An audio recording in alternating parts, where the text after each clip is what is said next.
In 1801, Thomas Jefferson assumed the presidency of the United States, becoming the third president in the nation's history.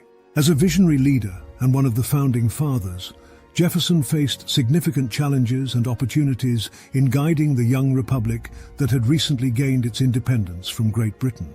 One of the immediate challenges Jefferson confronted was the menace of the Barbary pirates in the Mediterranean. These pirates had been seizing American merchant ships and holding American sailors for ransom.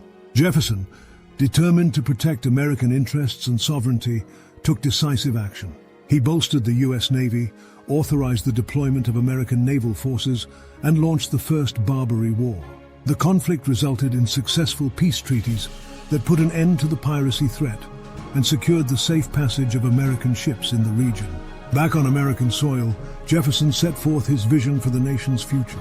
He believed in a government with limited powers, safeguarding individual liberties and respecting states' rights. In pursuit of his agrarian ideals, Jefferson aimed to reduce the national debt and lower taxes, easing the financial burden on the American people and promoting economic growth. In 1803, Jefferson negotiated the Louisiana Purchase with France, effectively doubling the size of the United States. The vast land deal not only secured valuable resources, but also opened up new opportunities for westward expansion and settlement, paving the way for the nation's territorial growth. However, Jefferson's presidency was not without challenges. The Napoleonic Wars raging in Europe presented dilemmas for the United States.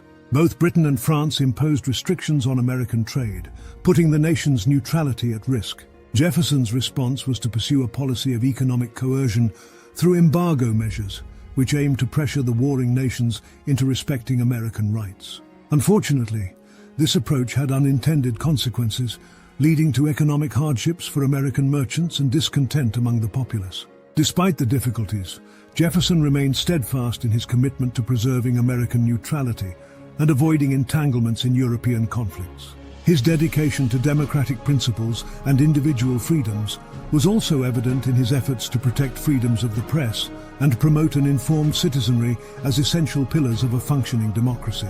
Upon the end of his presidency in 1809, Thomas Jefferson retired to his beloved Monticello estate in Virginia.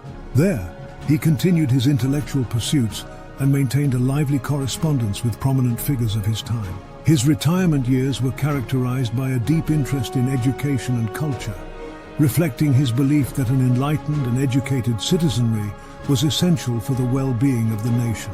Thomas Jefferson's presidency left an indelible mark on the United States. His visionary leadership, commitment to democratic ideals, and emphasis on territorial expansion and economic growth shaped the course of the nation's development. His contributions as a founding father and visionary president continue to inspire generations, reminding us of the enduring importance of freedom, democracy, and the pursuit of a better future for all Americans. As the United States journeyed forward, Thomas Jefferson's legacy remained a guiding light, shaping the nation's identity and inspiring the pursuit of liberty and equality for all.